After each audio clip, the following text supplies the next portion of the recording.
If you could have 6 months from now, if one thing could never be a problem in your life again, what would it be? The emotionally unavailable men. That's what I figured. Yeah. Let's start there. Okay. What's going on? I'm very attracted to love avoidance, emotionally unavailable men. I feel like I don't always see it right away. And then I've started to see the red flags faster. And I see why. And I know that it's an addiction, like a cellular addiction at the bottom of it. I just don't know what to do with it. And I feel like I can realize and say no for a certain amount of time.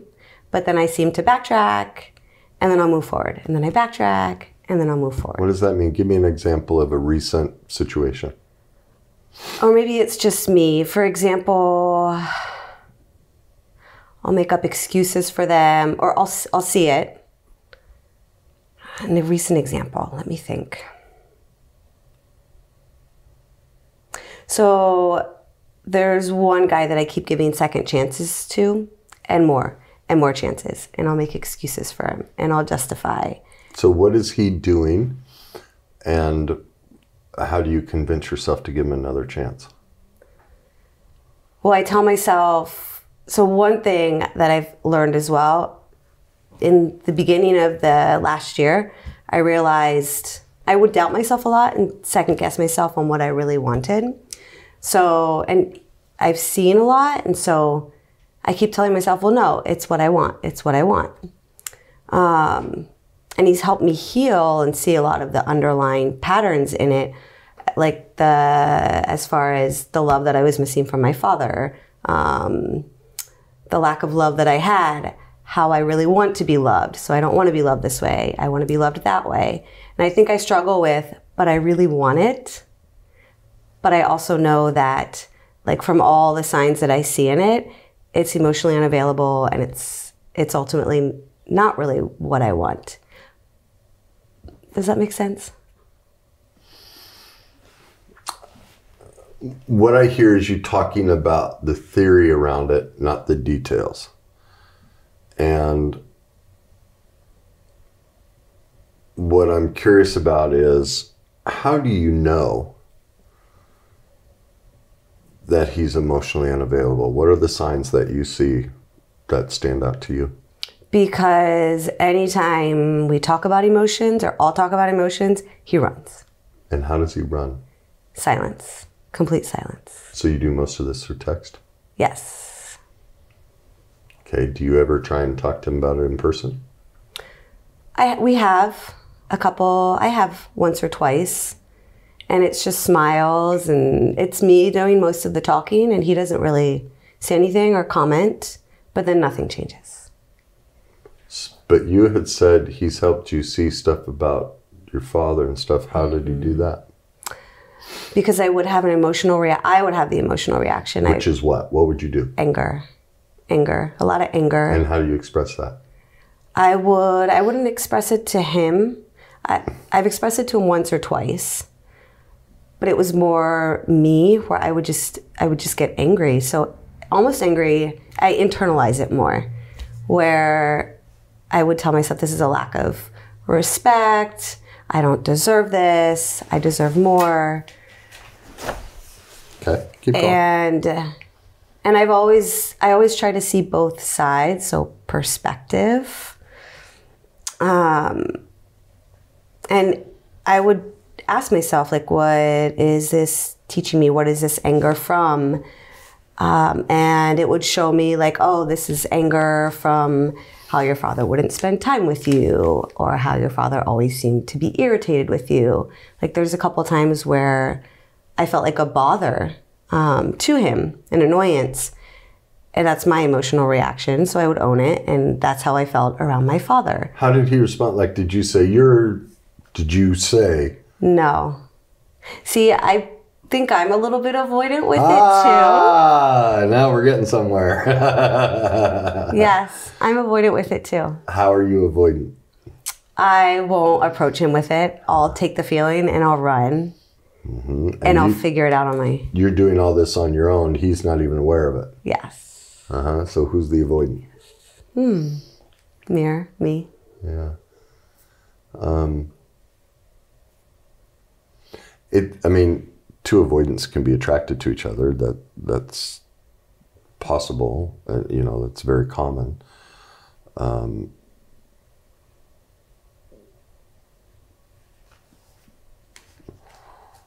What do you like about the dynamic with this person?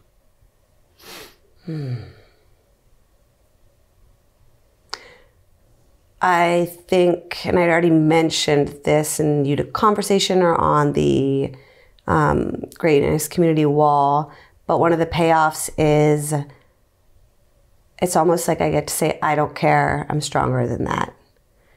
So that's one of the dynamics. Power. You like the power. Yeah, that's a classic avoidant. The power of it all. How do you get power from this relationship? I also get to stay stuck. So being stuck, tell me more. What do you enjoy so much about being stuck? I don't have to look elsewhere. I don't have to, if I can just sit there and complain and say, well, why can't I get my way? Then I don't have to actually put myself out there and look for another man to date. So I stay stuck that way. I also don't have to shift my emotions around it. I can just keep my emotional state in the same place where it is. I don't feel like I do it for attention because there's really only one person that I talk to about it. Maybe I do. Maybe I do it for attention from her in some way. I think those are the majority of the payoffs. Okay. Who throws their hands up and makes a fit when they don't get their way? Me. No, but not a specific person. But what type of person? A child. A child. When they don't get their way. Mm-hmm.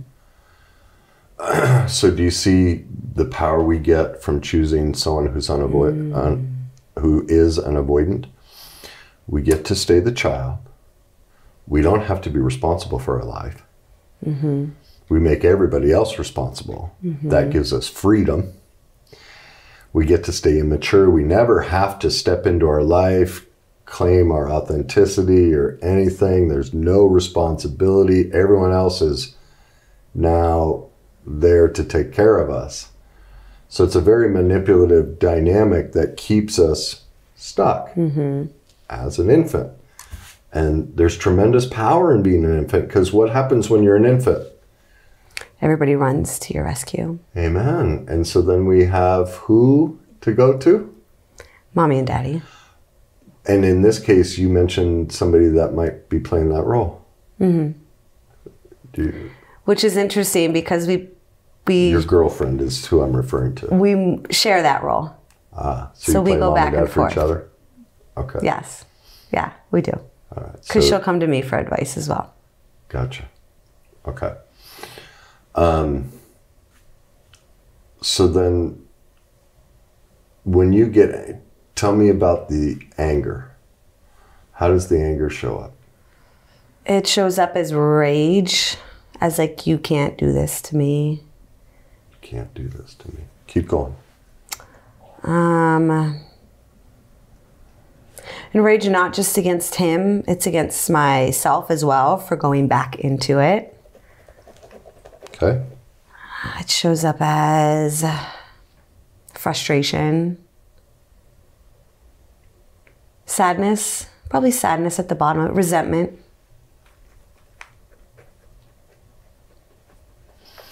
First thing that comes to your mind,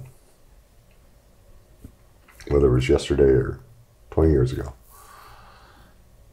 what's your first memory of ever saying you can't do this to me? Oh, probably like my first memory would whatever pops up. Be like 6 or 7. Do you remember what happened? No, but I can pinpoint that feeling right around that age.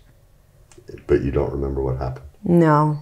Do you remember a situation where where you remember what happened and you're like, you can't do this to me, or you had that same experience? Yeah, probably multiple times in life. What's coming up?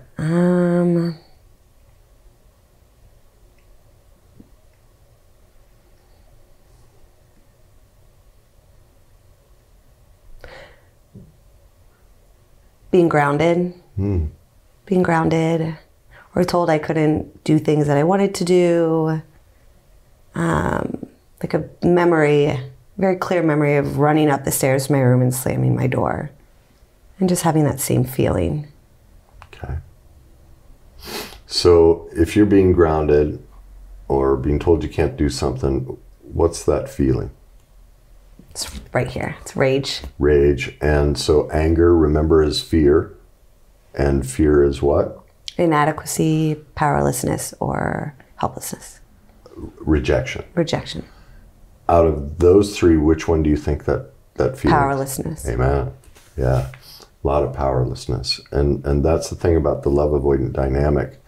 When we choose that role, we think we're in power. But we're actually, it's the opposite. We keep making our powerless. Because if you think everything, I don't deserve this, you can't do this to me, who doesn't deserve, like who's doing it to themselves? Mm-hmm. So, and then did you hear how you teach yourself to stay in that? Do you remember how you said you might mention something, but then you do what? I try to see both sides. Okay. Different perspectives. All right. So tell me what that looks like. Like, give me an example of you're like, he, she did this to me. This is not right. I don't deserve this. You can't do this to me. And then an hour, 2 days, 3 days later, you're like, well, maybe. Like, what's that process like? Well, I like to think, I label it as maturity. That I take a mature perspective, and then I'm like, well, people have lives. And people can't just drop at the dime of a hat to do something for me. People have prior plans. But it's lies, because I mean, if people really want to do something, they're going to do something. They're going to do it. It's been my experience that we have responsibilities, but the catchphrase these days seems to be, I'm busy. Sorry, I was busy. In my experience, nobody's ever busy. We choose who and where we spend our time with. Now, we have commitments, work, and different things, but when it comes to extracurricular, nobody's ever really busy. I mean, a text message takes less than 8 seconds. Mm-hmm. Yeah, you know, exactly. And I've never done it, but I've always been like, you know what? Let me see your phone. You text anyone in the last 24 hours? You do any social media posts? Let's see your, like, we're not busy. So we make the time, yeah. We can. So where do you think you learned to justify poor behavior? Because do you see what you're doing? Now, you stand up and try and respect yourself, mm-hmm. and not treat yourself poorly. Now, I'm sure there are times where you are going to be reactive. We all are, and maybe you're projecting something because of your own needs and wants that aren't true. But let's just throw that away for right now and deal with the times you're actually trying to be available, and the other person is manipulatively avoiding you, because that's really what we're talking about, okay?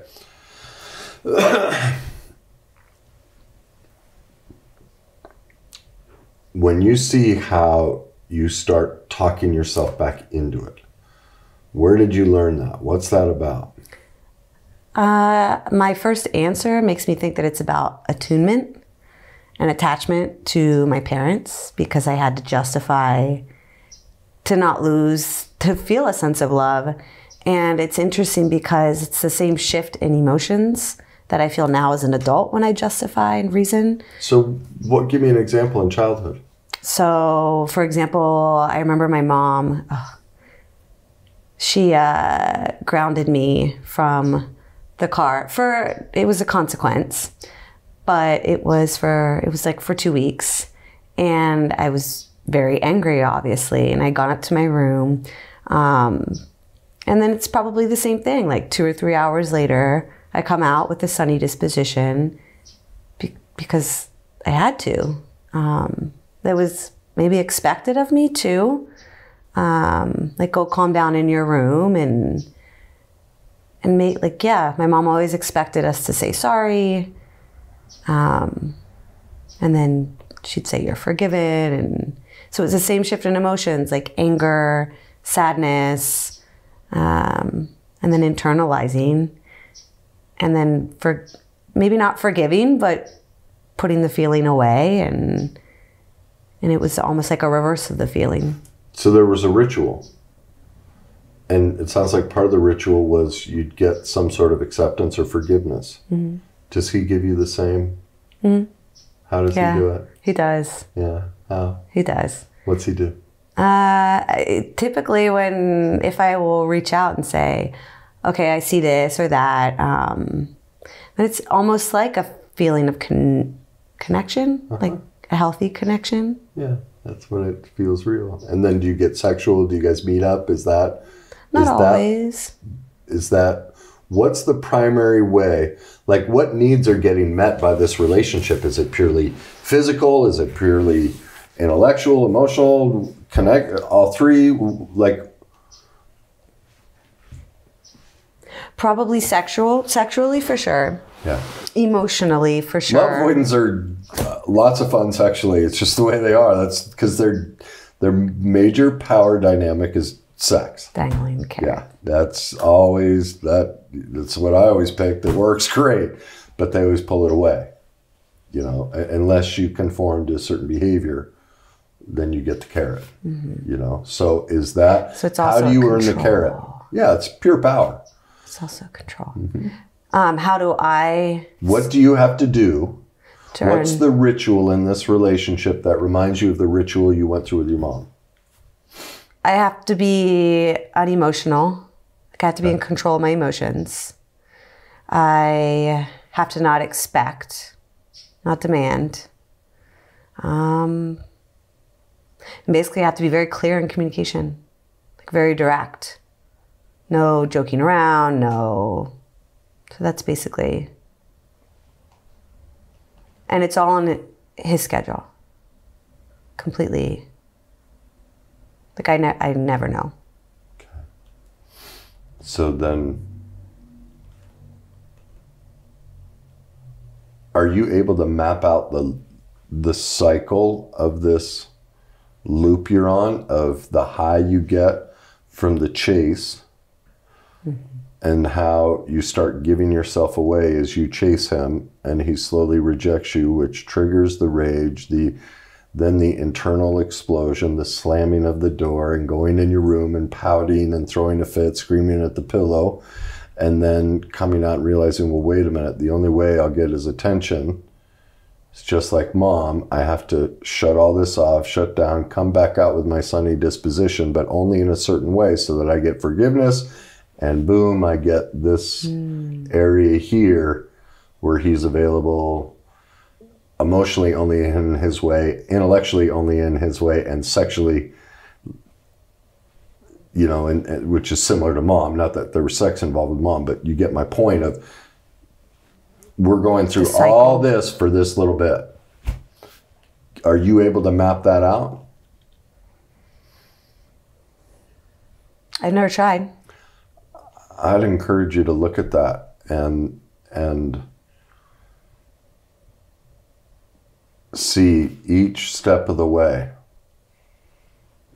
Because what you're ultimately doing is giving yourself away. Do you see that aspect? Yes, totally. Okay, so where would you like to see you step in on that cycle and go, this is the part, which of that part do you think right away. Okay, so. Right at the chase. So tell me, what do you mean right at the chase? Like when you start texting him? When I start even getting that. So I also noticed it tends to hit when I'm anxious, almost like an escape. So some sort of current stress in your life? Do you know what, is it a financial? Is it what kind of stress? It's been financial. It was also like holiday. Okay. So being around my family. Okay, it was a family trigger. Okay.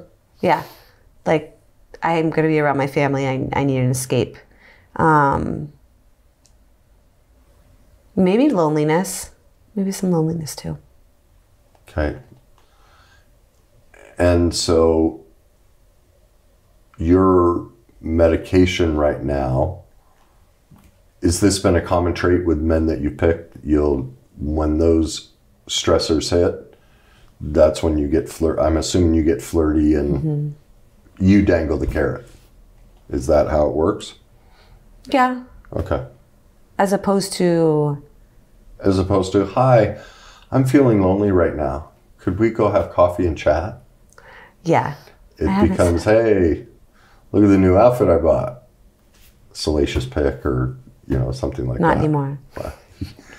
You get my point of, because you dangle it as well. Like, let's flip the table. How are you controlling him?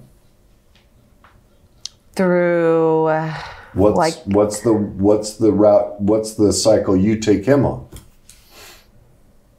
Yeah, I dangle it is sexual. It is. I dangle the sexual carrot. Is that how you start? You draw him in. To draw him back. You, not lay out, but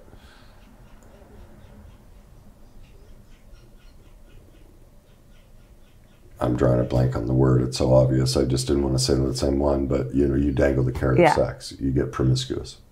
Okay. And so when you go ahead. There's been other ways too. How else? Like when you said that we're not really nice. We're nice with a backwards motivation or intention. That's happened too. I'm so glad we're such great friends. Kind of getting nice. Happy whatever day. Yeah. Yeah, always I've caught myself doing that. Yeah, I was great at that. It does. It does. It works. I was so great. I thought I was this nice guy. I was like, no, I'm so manipulative. I'm not nice. How can someone reject a text that's really pleasant and friendly? It works not every time. And then the feeling that they have to respond. It totally guilts them. Yeah. They're like, geez, how can I? Okay. Yeah. So yeah, that's probably how I... So you bounce between the two. You either communicate something promiscuous or you communicate something nice. Or I have asked, like, do you want to go do this with me or that with me? Most of the time, sometimes it's met with a yes, but most of the time it's met with no. Okay. So do you know ultimately what you want? So that's the funny thing that you say that, and this popped right into my mind when you said that, was because between texts, he's told me that I don't know what I want, point blank. And I thought I knew exactly what I wanted, and I seemed to flip-flop. Seemed to have like these two sides inside of me that, well, I do want this, but then... When you say I do want this, what does that mean? You mean you do want someone like him? Yes, or even him, like a relationship with him. But then there's also a part of me that says, no, I want this and this, something completely different. Can you be more specific than this and this? I don't know what that means. Like a big life, doing lots of things, lots of traveling. Not to say I couldn't have that with him. For some reason, I just don't envision. I envision either this or this, for some reason. Okay. Do you think he wants a relationship with you? Not from what he's indicated. Have you asked him?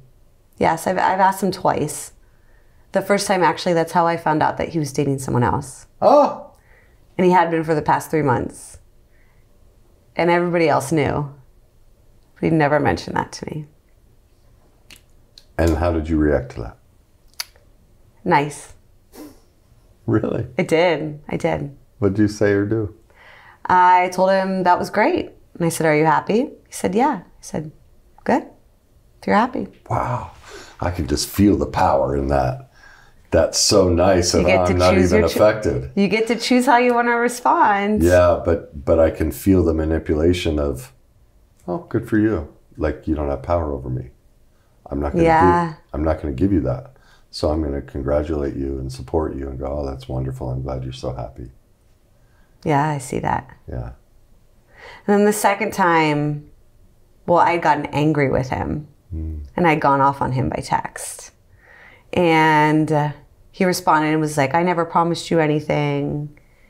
I'll leave you alone. And then obviously then I apologized. You got nice. I got nice. I apologized. And we continued doing our dance. Yeah. Okay. So,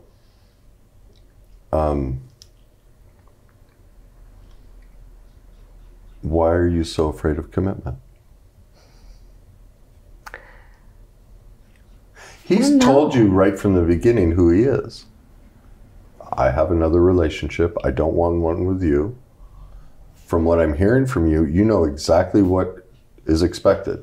No emotion, no joking around. This is purely sexual, but only when I'm in the mood sexually, on my terms. Everything is on my terms. Yes. And that completely, so what I realized, that's controlled, repressed, and dominated. So you mistake a strong, powerful man. I mean, all those sound very strong and powerful. I know exactly what I want, and he's laying it out. And there's truth in that. He's, from what you're telling me, he's very, very direct. Look, this is the road. If you want to drive on this road, these are the road signs, and these are the speed limits, and this is what you have to follow. If not, we're going to pull you over. You can't drive on this road. Totally. There's a toll booth you have to pay to get onto this road. As long as you pay that There's toll. multiple toll booths. Yes, along the route. Yes. And you've got to make as soon as you make your installment, you can proceed. Yes. And at the end of the rainbow is me in a sexual situation. And you've been willing to pay those tolls. Every once in a while, in between tolls, you throw fits, but you keep coming back and paying the toll. And so,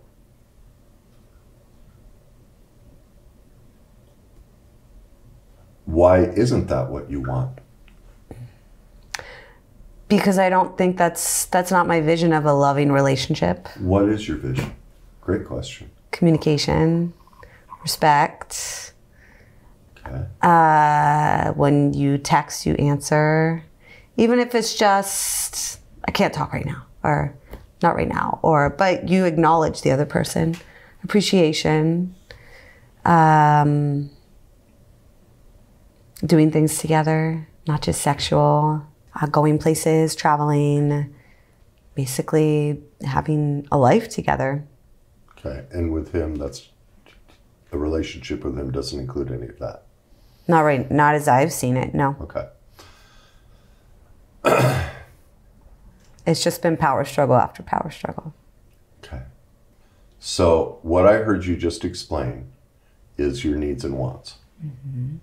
Travel, communication, everyone defines respect differently. For you, it's, I'm fine if you're busy, but it takes 8 seconds to go, I'm busy. Get back to you when I'm finished. So a level of communication, a certain style to that. And so now can you see why you would rage? Yeah, because I'm not staying true to what I really want. And so that comes back to the inability to say no. Power of no. Yeah, remember that from the book? Mm-hmm. Yeah, and so then I'd look back into childhood and go, okay, where was I not able to say no? So many things. Okay. What stands out to you right now? Everything. I couldn't say no to not going to church. Where I was going, I couldn't say no to people hugging me or touching me if I didn't want them to. Was there abuse in childhood? There was spanking. There was a lot of spanking. Okay. I personally consider that abuse. Yeah, Okay. yeah. I can see that. If you have a job, are you going to allow your boss to pull your pants down and spank you for doing something inappropriate? As an adult, we'd all end up in jail, but yet we can do it to a defenseless child. That doesn't make sense. Well, we're teaching them. Okay, well, I guess you haven't learned the lesson because you're still making mistakes as an adult, so why can't I do it to you at work? Anyway, so yeah, I've never understood that concept. I was spanked a lot. Yeah. I mean, we had to be at the dinner table at a certain time. What else I couldn't say no to spending time with people that I necessarily didn't want to spend time with. Activities, events. A lot of my life was, you don't have a choice. You're just going to do it this way. Yeah. So what's your fear about choosing your life? Well, maybe it's that link between my parents and I in some weird way. It's usually what it is. For us, we'll back away from pursuing our needs and wants because to do that, that's pursuing our authenticity. And when I pursue my authenticity, I put at risk connection and attachment to my parents because I became this to get attachment. I wonder though if it's more self-sabotage at this point, because I feel like I've come to a point where maybe I say it, but I am not really healed from it. Or maybe it's just still I hold on to resentment against my parents, still a lot of resentment I need to let go of. And maybe that's why I hold on to that link.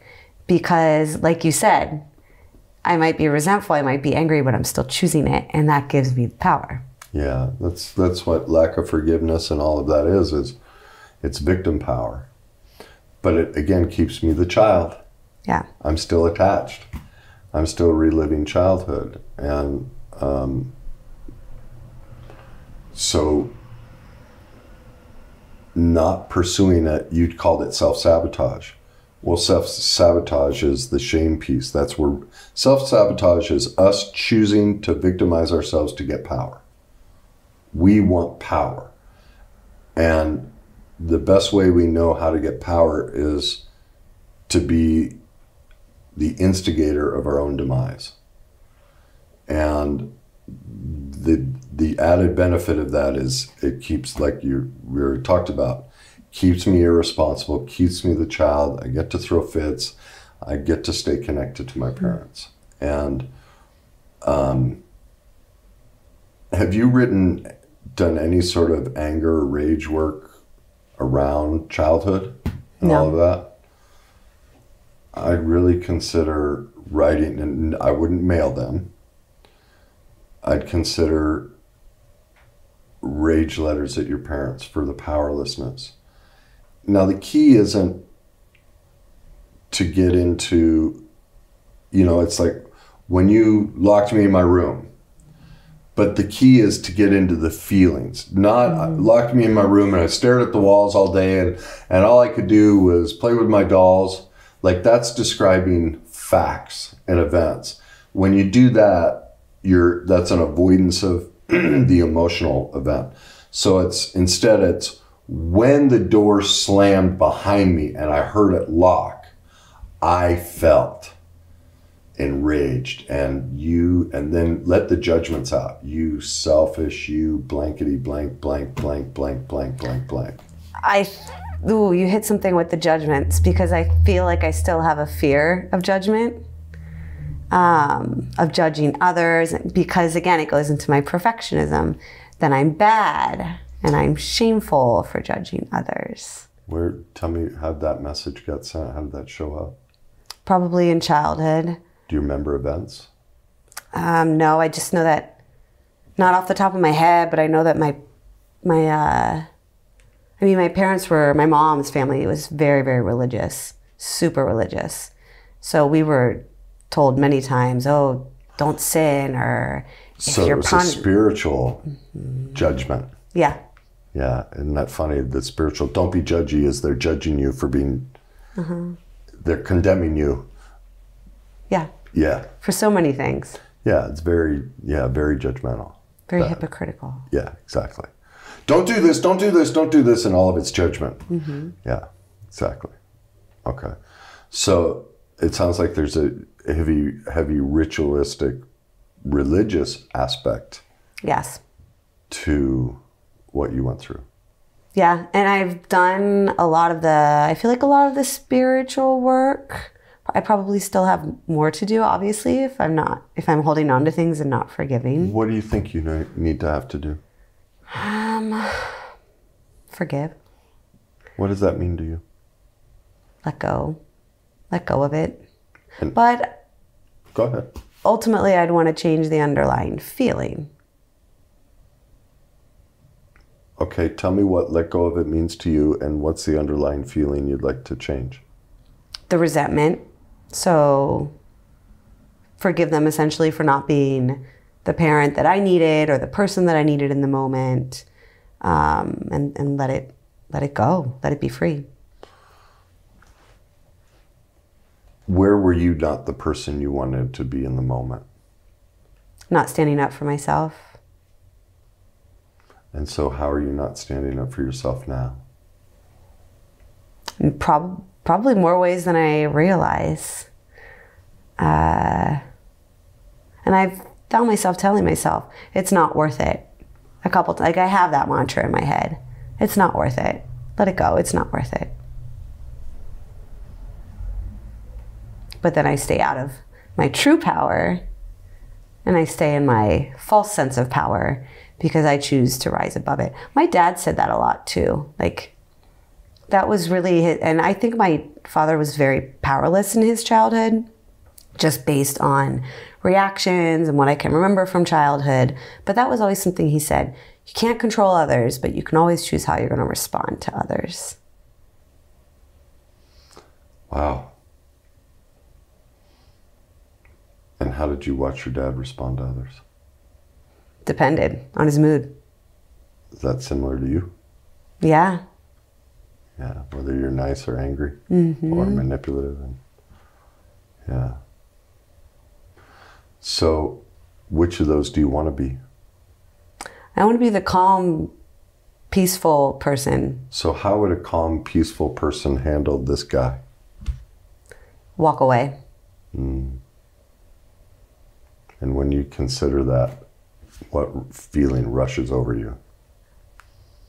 But wait, but I want him. That's not a feeling, that's a description. Yes. What's the feeling? I feel it in my chest. I don't know what feeling it is. I don't know what feeling it is. I can't put words to it.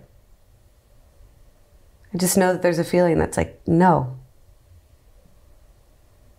Keep going. Sit with it.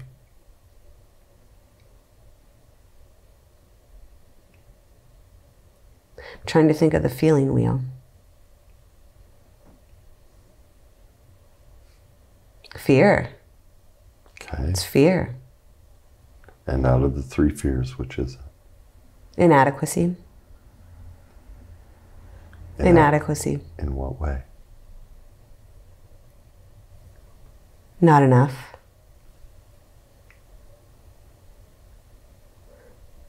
So if like, what do I have to do? Okay. So if you walk away, I'm not enough, what do I have to do? And ultimately, what's that? If you're not enough, and what do you have to do? What has happened to you? You have been what? Hijacked. Okay. What else? If you're not enough. If someone says you're not enough and you're left standing here alone, you have been rejected. And rejection is ultimately what else? Powerlessness. Yeah, but if we take a baby and we leave it at a firehouse and walk away from it, what have we just done to it? Abandoned. Abandoned. Now think about the feeling in your chest. Sit with that and see how abandonment resonates. Yeah. As soon as you said it, it clicked. Okay, so when you walk away, when you stand up and go, this isn't for me, I'm going to claim myself. Picture that and tell me about the abandonment that comes with that.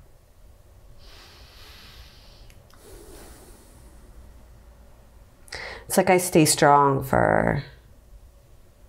Oh, but it's almost like I have to just shut my feelings off and get to the point where I say, I don't care. I don't care. And the abandonment, when does it hit? Probably after I've calmed down. Like 2 or 3 hours later. So you use rage to protect yourself from feeling the abandonment. You start to feel the abandonment, and then you do what? I distract myself. I won't reach out right away. I distract myself. I focus on myself. And then eventually I reach out. So do you see how your map, you're starting to create your map? Abandonment hits. I try to love myself. But ultimately, what's missing in that self-care process that all of a sudden you become sexual or nice?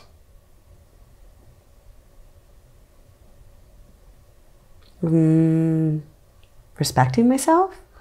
Yeah, the abandonment is, I mean, you're dead right. Your greatest fear of claiming your own life is abandonment, that I'm not good enough. You said it, I'm not worthy. And so it's a paradox. We think, well, wait a minute, I'm claiming myself, but many people feel that. When I go claim myself, I feel alone and abandoned, and I'd rather be with a piece of you-know-what than be alone. Because when I'm alone, look at all these deep feelings that come up. Well, and then I also know what happens. Once I get past this self-distracting rage and all these manipulations I use not to feel that abandonment, eventually, because anger always runs out of steam. It's a temporary power source. It's like the booster engines on the space shuttle. Eventually, they burn out. And then we're left with this empty abandonment. Well, it's running rage exhausts us.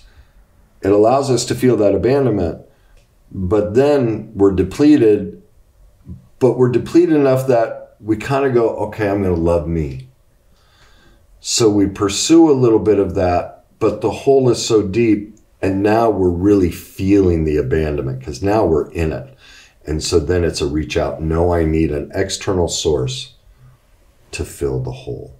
And so if you look at the whole process you talked about, the red flag area for you is where? Which ones? Well, think of that. You try to walk away. You go into rage. You feel abandonment. All right? You get into self-care. What comes next? That's when you act. That's when you get nice or get sexual. So in this cycle, where is the real danger spot? I don't know. When I get anxious? At which part? Because you said you get a little anxious up here and then you turn it into rage, but you also said you get anxious here during self-care. This one? There you go. It's that one. Yeah, it's that one. Yes. The danger area for you is when you get into self-care. When you actually try to stop abandoning yourself. Do you see that? Yeah. It tries to pull me back in. Because if I love myself, what does that mean? That means it's good. Which is a problem. To the attachment. Exactly. Because wait a minute, I'm about to pursue success.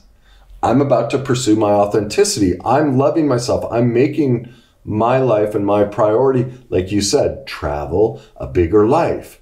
All of a sudden it's important to me. And you start pursuing that with your own personal interests. And boom, as soon as you hit that, that's the cycle. That's the shame and denial piece. And so the red flag area for you is right there.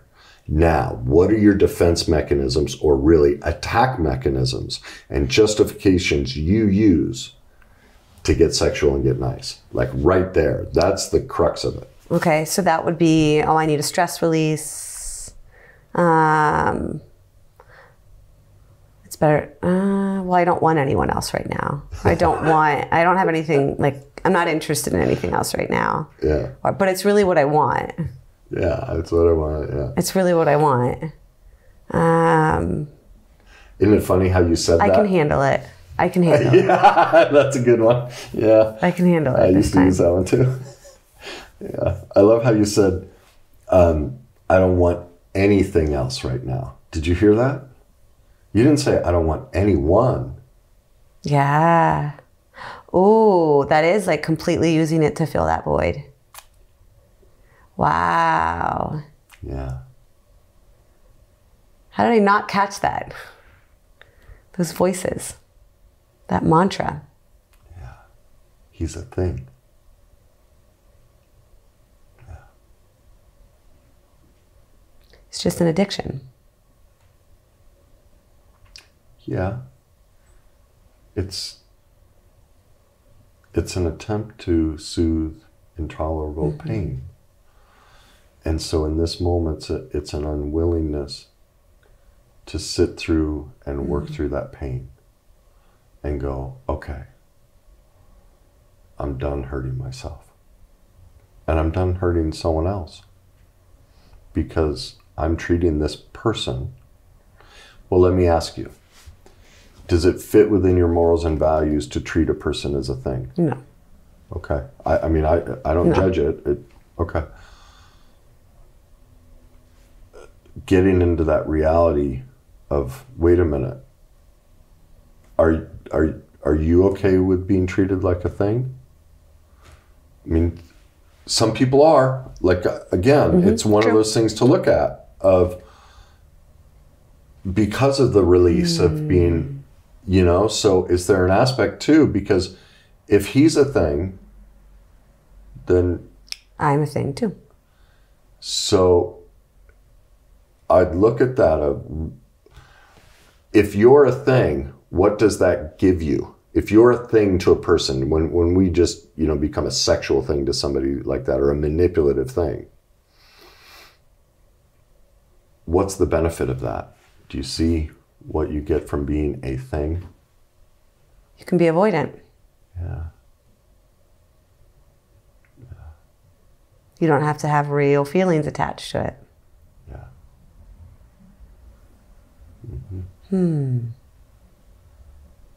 So then ultimately, what do you think are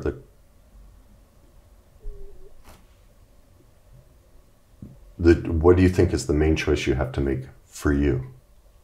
Walk away. Okay, yes. And have backup plans so Yes. that when it hits, I know what to go towards. And what is it you need to go towards? Myself. And okay, now let's talk about that. Because right now, you're treating yourself as a thing. And so if you were no longer a thing and you were you and yourself, how would you treat yourself? With respect. Which that's a buzzword. I don't know what that means. So that means making myself a priority in my life. Still too superficial. Yeah. What makes you a priority? By considering my feelings and my emotions first. Still, do you see how you're avoiding with me? Am I? Yeah. Do you see respect? Yeah. You know, considering myself first. Well, respect is, I don't allow people if somebody shows up, well, let me do it differently. Respect would be. So it's like boundaries? Boundaries. I don't spend time with people who call me names. That's a specific respect thing. I don't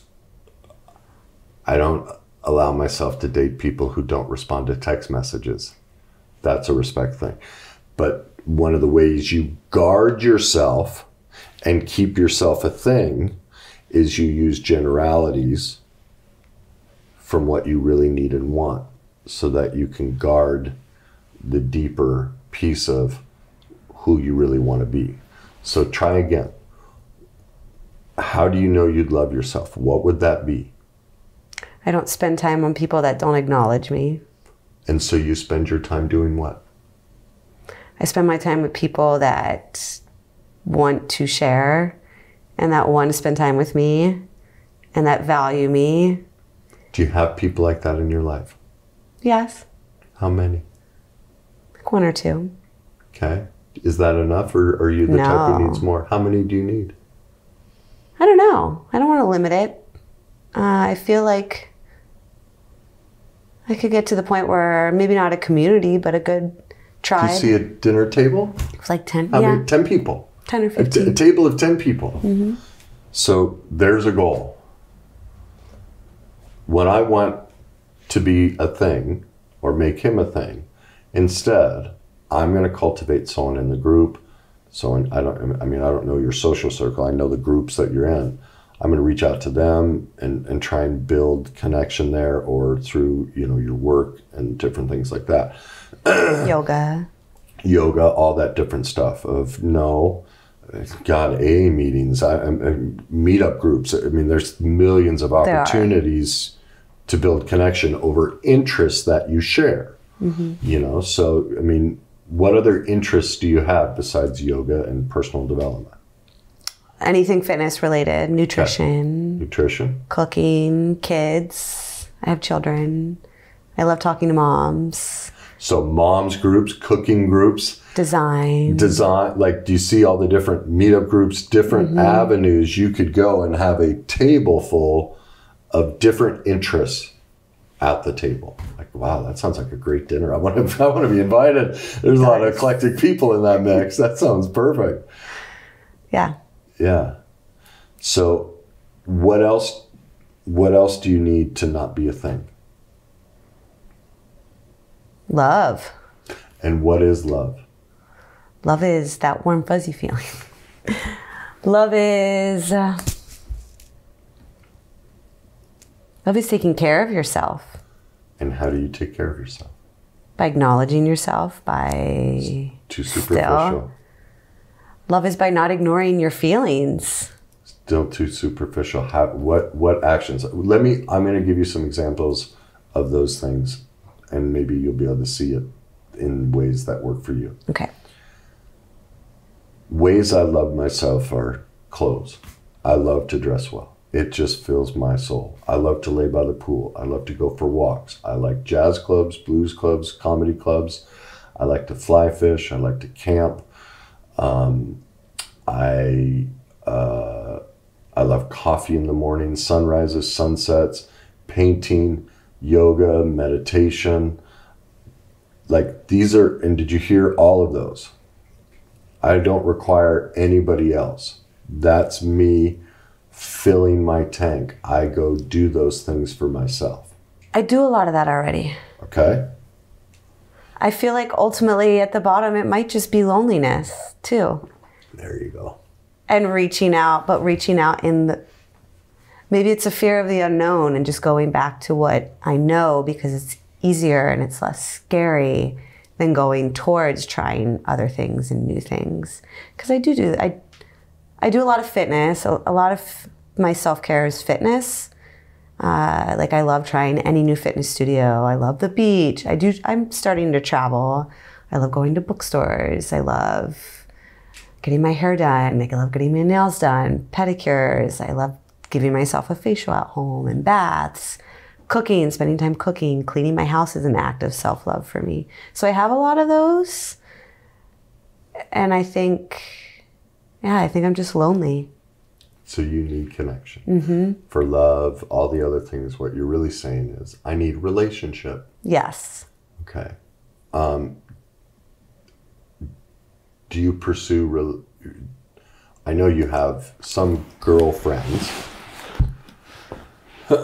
Do you think right now in your journey you're able to have close male friends, or do you think you'd turn it into sexual? I think I'm getting to the point where I can have close male friends. I actually do have a close male friend. Okay. And I was able to set a boundary with him. Because he wanted to be sexual? Yes. Okay. Yeah. So now I think I'm to the point where I can have close male friends. It's always difficult with someone of the opposite sex because usually somebody's there because they want something more. And so is there really closeness, or is it I'm trying to be the nice person to get them to eventually say yes? You know, there can be that underlying dynamic at play. It can happen, but it's rare to have true male-female friendships. Actually, I have another one that I've been really good friends with for 14 years. So, yeah, I have a couple close guy friends, too. Okay. All right. So then what I'm hearing primarily, I mean, if you think back to how your dynamic is working, you distract anxiety, you distract, you go into rage, and you get into abandonment, and at the abandonment spot, that's when the anxiety comes up and you feel loneliness. And so when you get to the bottom and you start feeling that abandonment, the anxiety starts coming up. And that's when you start justifying reconnecting and pursuing a thing. Yes. And so what I'm hearing is this is the red zone, and this is where you need massive. You need a system in place to massively feed your abandonment fears of true, intimate, intellectual, emotional, spiritual connection, and I would guess for a little while at least without the sexual dynamic. And it would make sense to me that if you feed this, this will grow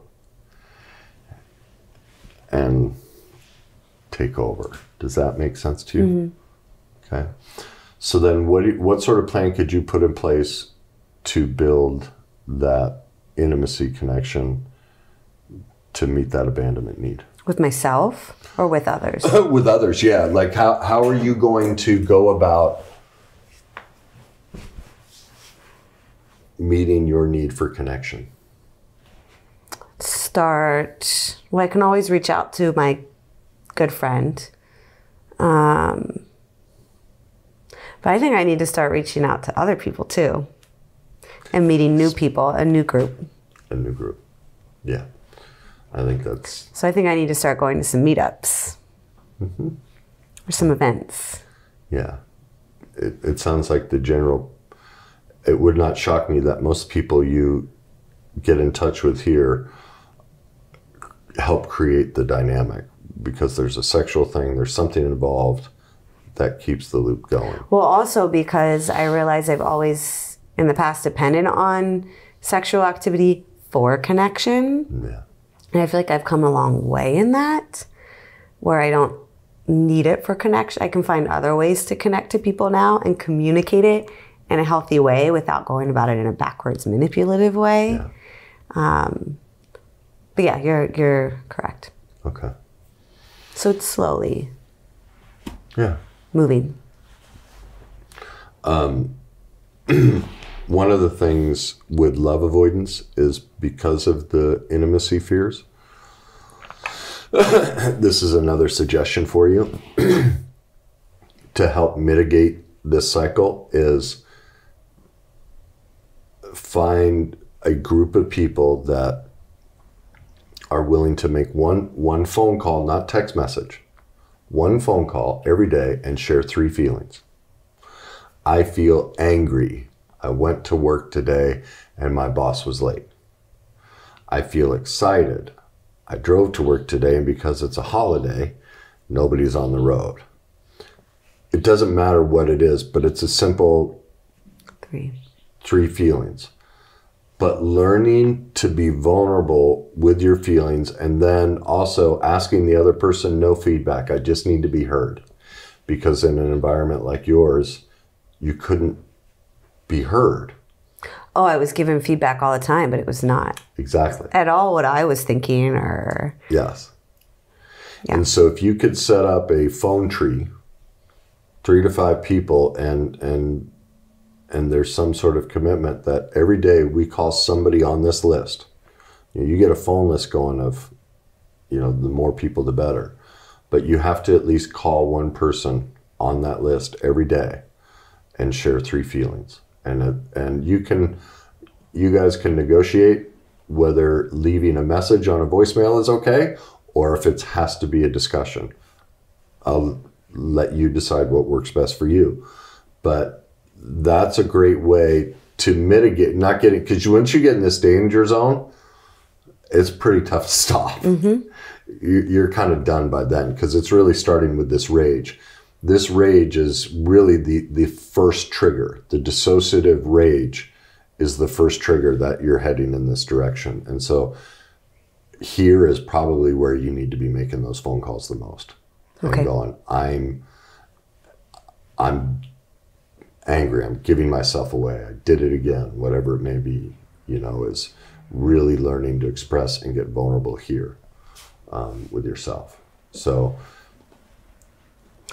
how many people do you think you can do? Well, what were you going to say? I was seeing I make myself, well, I'm learning not to, but I would make myself bad for the anger as well. So that would keep me in that shame, denial, because then I would go isolate myself, but then it just keeps me. Mm-hmm. Yeah. So this is where the abandonment starts, where you start to abandon yourself because you say you're bad, and then you isolate when you get angry. And so then once it loses its fuel, now you're down here at the bottom, completely depleted. You're just empty and alone. You try to do some self-care, but man, it's been so long with all that alone time and emptiness and abandonment. Now you're in touch with your feelings, and you're feeling, wow, all of this cost me so much. I need anything, not any person. So the first place to start with the connection is up here, so that you don't get in so depleted that you start pursuing things. Because if you think of a lot of your self-care, it's thing-oriented. And then eventually it becomes a person that becomes a thing. And it starts the loop again. Does that make sense? And is that to get my power back up? What do you think it is? Yeah. How does it get you? Not just power, but connection. Yeah. The only way you know how to connect right now is to turn yourself and the other person into a thing. Shut down. And that's your cycle to do it. Because you're so afraid of intimacy, you have to turn it into a thing. So what do I have to do to get over my fear of intimacy? What you told me to do? Start it right up here. All through it. All day, every day is learning. Something for you to consider. If it were me and I were in a situation like this, I'd really consider about being celibate for a period of time. And because what I heard you say was you use, generally in the past, have used sex while it's better, you use that for connection. Well, that's always going to be your go-to. Well, I'd back off of that and let the overwhelming nature of that loneliness and abandonment and all that learn how to work through that and develop and share that pain with somebody. If, man, I'm freaking miserable and I'd do anything, literally do anything for anything right now, feel that emptiness. And learn how to work through it and share it and get true empathy and support, you know. And I mean, if you can't find anybody, I mean, there's tons of sex addiction groups. And I mean, it becomes it depends how hungry you are for the solution. Go to an AA meeting, just get around people. Like, that's what I had to do, was just be around people. And it's not that I'd always talk, even though I'm an alcoholic. I just needed to be around people and hear their stories. In the beginning, I couldn't say anything. There was enough intimacy. You know, just listening to them, I felt better. You know, because, oh, that's my story too. Connection. You know, that you're just craving connection, yet you set up a dynamic to make sure it doesn't happen. Because I'm so fearful of it. Yeah. Yeah. Scared of the success of it. Exactly. And then angry at yourself because you know what you need. You need and want a very full life. That's totally. That's you. So the other voice over here that's bankrupt is robbing you of that. Yes. Yeah, it's spending the time still fighting. Yeah. The power struggle. And so it's making the choice and looking at that power struggle and going, is this worth the pain? That, I mean, maybe it is. Maybe it still will be for some time. Like, I won't judge it, but ultimately you'll let it go when you're tired of that pain. You know, this isn't working. True. Okay. Does that make sense now? Do you see now why you're so attracted to an avoidant man? Yes. Is it more clear? Okay. What do you understand now that you didn't understand before? The whole cycle. I think I saw parts of this cycle, but I don't think I understood it completely. As far as now it makes more sense. I didn't piece the actions together. I was just thinking of the feelings and not putting the actions into it. So now with the words and the actions actually in it, it makes more sense in my brain. Okay. Do you feel like you have some tools, if you choose to change all that? Okay. Let's end it there.